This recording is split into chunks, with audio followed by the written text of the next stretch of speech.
Hey everybody, welcome back to the channel. And today we're going to actually get into the topic of, is choosing a less attractive person considered lowering your standard? So I feel like this is an important question to jump into because I hear it all the time. I'm sure we all hear it all the time. Oh, look at that person. They were someone less attractive. Did they get a person who's, of their value, whatever the case is, or that means that, they lower their standards or whatever the case is. And in this video, I'm pretty much want to counter that argument, or at least have a different perspective on it, because I think that actually when you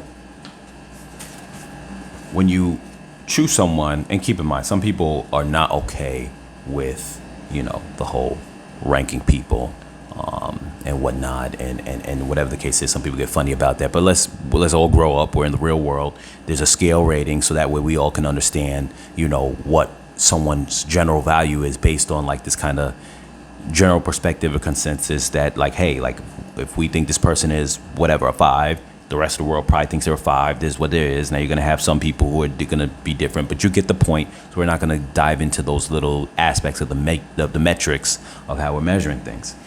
So first off, I want to say that until recently, until watching such videos like like Kevin Samuels and whatnot, and having a more updated perspective in the world in terms of how we measure. A lot of times back in the days, and a lot of people say this, and this is why I guess a lot of times in Kevin Samuels videos, he would always say things like, what do you rate yourself on a scale of 1 to 10?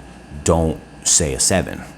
Because a lot of times in our minds, we say to ourselves, well, a 7 is considered something. I used to do it when I was younger. Everyone I know used to do it when they was younger. I'm sure everyone else does it in the world.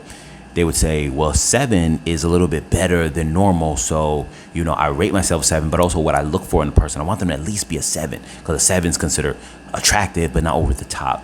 But realistically, when we go by the numbers, we go by the actual facts of, and when I say the numbers, I mean just the population out there and the numbers of people. If I walk outside and I see an attractive person, and then 2 minutes later, I'm standing right there in the corner, or I'm walking down the block, and I see another attractive person, I see another attractive person, I see another attractive person, that quote-unquote attractive person now is the norm, their average. And I mentioned this in a previous video. That's now the new standard for average. If I didn't know it before, I know it now. That's the new standard of average. So for all the guys who are out there and they see like a bunch of like attractive women on the corner, and they're like, oh my God, that person's so attractive. But you see another one 5 seconds later, especially when you're in a big city. You're in a big city, like maybe, LA, you're in New York, you're in, Chicago, Atlanta, all these kind of places, Philadelphia, all these places where you got a lot of people just walking on the street at any given moment, like maybe 20 people on a small block, a small block distance, you know what I mean, where the blocks, one side of it's long, the other side of it's short. On a short block distance, if you got 20 people, that's considered a big ratio of people. And out of those 20 people, you see like a woman, or if you see a man, I'll get to the men in a second, but if you see a woman, you think she's attractive, and a couple seconds later you see someone else, that's normal. That's considered a 5, because 5 simply means average. And if the majority of women you see out there, you find them attractive, and like you see the next one's attractive, that means average, because not one was better than the other. They were all attractive. That means that's average. And I would beg to argue that with women, because women, the natural thing that they bring to the table is their beauty. You expect a woman to be attractive, and that makes it normal for them to be attractive. So a basic attractive woman that you see and you forget about 5 seconds later when the new one enters your field of view means that person was average. If they were above average, then when the next woman comes walking down the block that enters your perspective and point of view, you won't even be looking at that new one, because you'll be like, that last one that passed by was so attractive that they're above average, and I can't even stop thinking about them. That's how you know if someone's above average. And even then, I'm gonna agree with the terms that people say that, someone who's greatly above average or even like a 7 is probably barely even going to see them walking on the street because they're probably scooped up already by somebody, whatever the case is. If a 5 is average and that's still attractive. For men, all the women out there, a lot of times you might ignore the average man, don't even accept him as even being human or even on your radar. But if every time you walk down the street and you see a ton of men, whether they make some kind of cat call at you, whether they you just see them walking by and they don't make any kind of remark to you, but you just see a guy walking by and you see a bunch of men walking on the streets, and like every couple of seconds another man passes you by, another man passes you by, just because it's a populated area. That's the average. When you see some guy that you're going, oh my God, that guy's super attractive, and he stands out amongst the hundreds of guys you just finished walking by in the street, that is considered exceptional. That guy's probably a 7. Don't think of it as like now, okay, like that's just the norm. That's the average guy. Because I've seen women who say this before. Oh my God, there's a bunch of super attractive guys who are out here and blah, blah. Yes, but you're not considering all the average ones that you rejected. There's not that many super attractive guys. It's just those are the only ones you acknowledge. There's a difference. So with that being said, to understand what the norm is a 5, and that's average, and 5 means average, and there's a lot of average around there for both men and women. We get into the topic of our discussion now, and sorry I made that last so long, but is choosing a less attractive person considered lowering your standards? Well, so if a person, for example, was to say, we'll say from a man's perspective, because women sometimes think a little bit differently in terms of what they want from a person. A lot ends up having to do with, what that guy brings to the table in terms of finance, security, protection, all those kind of things that I mentioned in just a previous video. But for guys, and I'm not saying women aren't, the attraction is not a thing, but sometimes like for men who usually have to who have to settle more so than women do. And that can go into a whole nother topic. And I've mentioned something about like that in the previous video before, about how generally women don't have to settle, because since men settle, men are going to usually men are usually not going to be able to get what's equal to them. If there's a woman and she's a 5 and a guy's a 5, she generally is going to try to go after a guy who's a 6. So for the most part, the guy may have to go for a little bit less. But I'm going to tell you why, if the guy goes for something that's a little less attractive, it's not really considered settling. And it's not considered settling because of the fact that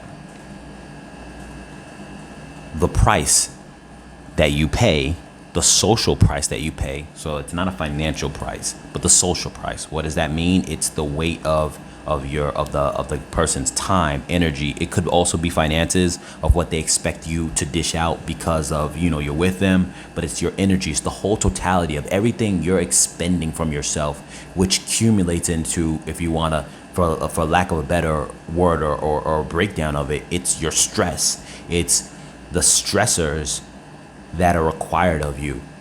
That includes finance, mental stability, all that kind of like your mental stress, all that kind of strain that person's asking of you. It all falls into stress, because obviously if you have to spend a lot of money, that falls into stress too. If you spend a little bit of money, that's less stressful. Same thing with your kind of, how should I say it, your kind of social or verbal respect dynamic. Does that person challenge you in a way that tries to like make you angry all the time, stresses you out, pisses you off? Or are they a lot more submissive and you have less stress because of that? So it all comes down to that price that's paid is actually stress. If you want to boil it down to a price, so that social payment that you pay comes down to stress. And with that being said, my answer to that is no. That it's not considered. It's not considered a lowering your standard, because you know what you're paying for that price. So if a guy gets with somebody who is a 4, okay, 5 is average. Guy gets with someone who's a 4, so a little below average. And then he has the option to maybe get with a 7. That 7 is going to socially cost him more than the 4 is. And if you bring it to a level of economics and consumer goods and whatnot, if I buy a product that costs me, we'll say, generally speaking, it has a price range of, we'll say, $30 to $100, depending on the brand you get and the quality and whatever the case is. Cool. If I pay $100 for that product, I better be getting top quality. Top quality. If I pay $30 for it, I may not be getting top quality, but I know what I'm paying for. I'm not paying that much for it. It's a little more disposable if something goes wrong with it, and it doesn't cost me a lot if something goes wrong with it. And this is the problem when it comes to this standard. It pretty much comes down to knowing what you're paying for and getting the value of what you're paying for.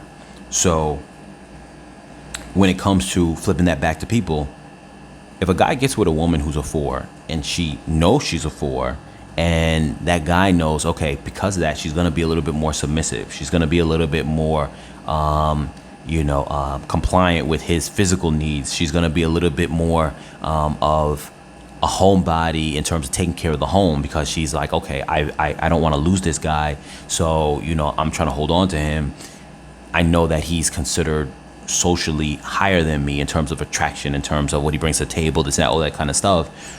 The guy knows he has a lower stress level payment to deal with this person, and he's getting what he expects to get, which is, okay, maybe the person's not as attractive, but I know what I'm getting, and versus what I'm paying for, I'm getting what I want.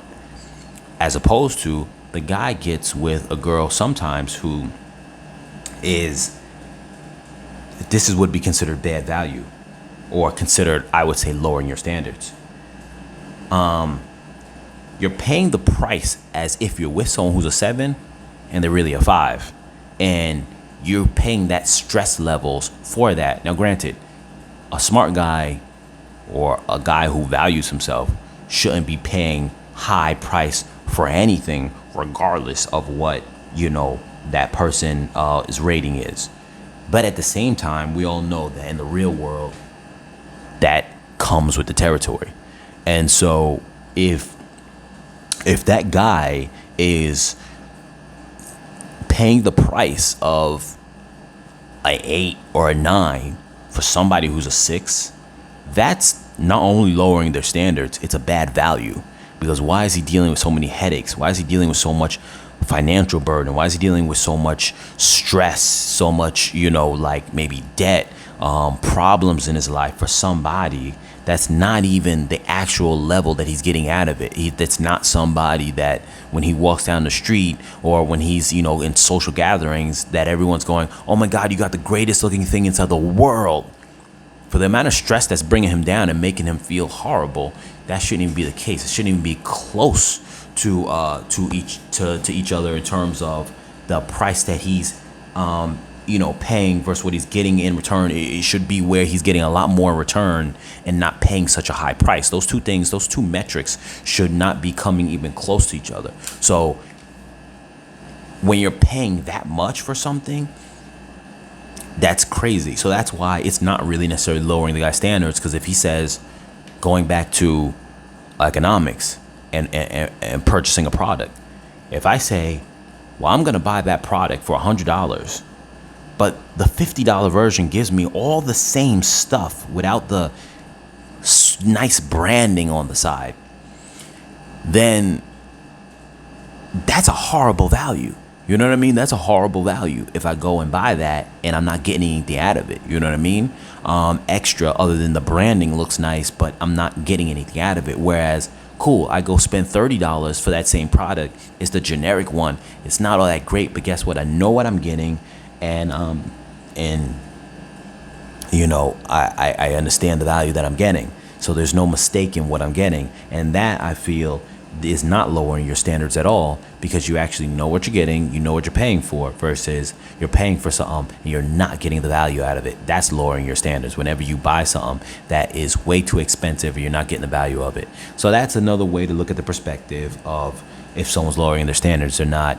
Because obviously I think we've all encountered that, where, you know, you might see some guy with a girl, and another guy or even another girl might say, oh, look at him, that's all he can get, that's not an attractive person, blah blah, and they're looking at it from that perspective, not realizing the other perspective of it is that he's paying for peace of mind. He's saying, I'll lower certain things to know that I'm getting better peace of mind.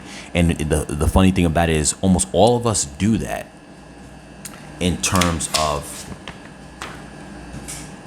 products and buying things. A lot of us do that, but a lot of us don't want to also consider that when it comes to people. But at the end of the day, when it comes to relationships and the way things are broken down and people and whatever, it really breaks down to a resource no differently than you buying a product. Not to make it sound harsh, obviously you could buy a product and love it to death.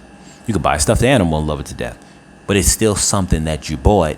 Just like a person is a resource that you have in your life, and they're supposed to provide a benefit. They're not just there just to be there. They're supposed to provide a benefit. And so as you pay for it with your social price, you want to know that you're getting the best value out of it. And that is how you're supposed to look at those kind of situations to understand if someone is actually lowering their standard or not. With that being said, I'm going to end the video. Post your comments and any kind of questions or any thoughts down below. And I'm going to catch you guys in the next video.